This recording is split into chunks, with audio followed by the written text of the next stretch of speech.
How to choose a solicitor for a house purchase. Hi, if we haven't met before, my name's Dan and I'm a CeMAP qualified mortgage and protection advisor. This video is purely for educational purposes only and should not be seen as advice or a recommendation to act. And I must stress your home may be repossessed if you do not keep up with the repayments on the mortgage. With that out of the way, on with the video. Please stick around to the end of this video to also listen to the potential setbacks. These are equally as important and something you need to be aware of. The first question you'll be asked when you put in an offer on a property is the name and contact details of your chosen solicitor or a conveyancer.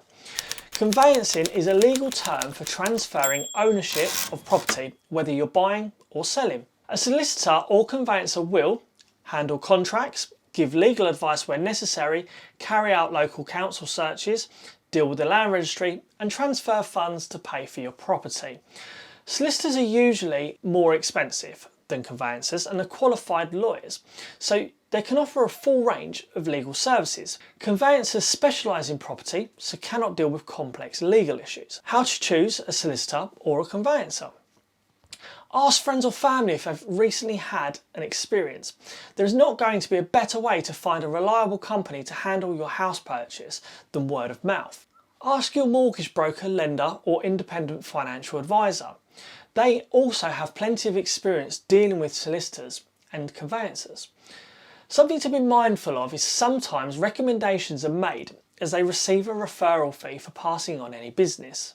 Your local estate agent also often has similar arrangements. They too can recommend a solicitor, as in the majority of cases they have made a partnership with another company to refer their business to. Something which has grown to be quite popular in recent years is online conveyancing. You will only deal with them by phone, email or post, but this often works out to be cheaper.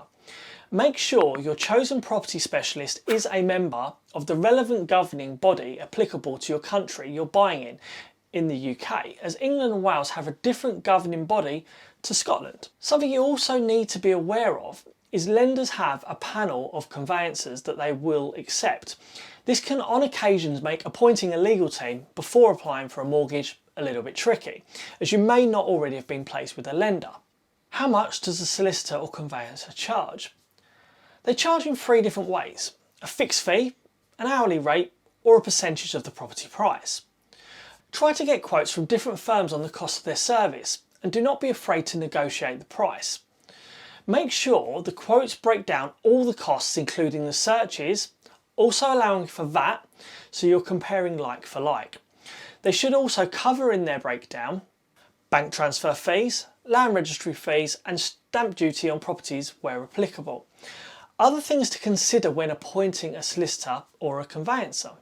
As this is likely to be the biggest debt you will owe, you will want to make sure the service you receive is the best and that they communicate well. Find out the best times and ways to contact them and check if they have any holidays booked for the foreseeable future. And make sure you know who will be stepping in if they are away on holiday or off sick. Check if they have a system allowing you to track how the purchase is progressing. Sometimes you will have to pay a fee to access this. This is entirely up to you if you wish to pay. Do not feel pressured into doing so if you're happy to communicate with them by email or telephone. Where are they located? Using a solicitor or conveyancer near to your home or work makes it easy to drop off or collect documents if necessary. Having said that, if you have a mortgage advisor such as myself, then you shouldn't need to ever visit or speak to a solicitor or conveyancer, as we're able to do this for you along with certify all of the relevant documents that they will need. So it is ultimately your choice. Online conveyancers can offer speed and efficiency as well as typically being cheaper, whereas a high street solicitor can offer a full range of legal services and you're able to sit down with them face to face and ask any questions that you may have. Now, I wouldn't be doing my job properly if I didn't mention the potential setbacks when purchasing a property, and I feel it is important to manage your expectations at an early stage, as sometimes we can all get a bit carried away at times, only to end up heartbroken. Buying and selling homes can be a frustrating process and there are bound to be setbacks along the way. These include, but are not limited to, the seller dropping out. This can be very frustrating. You can ask them for a contribution towards your legal fees, but they are under no obligation to pay. uncommunicative solicitor. This is why it's important to carry out a sensible amount of research and read testimonials. If your friends or family have recommended a solicitor, then they must have been satisfied with the service. Being gazumped. This is when someone else offers to pay more than the offer you've had accepted.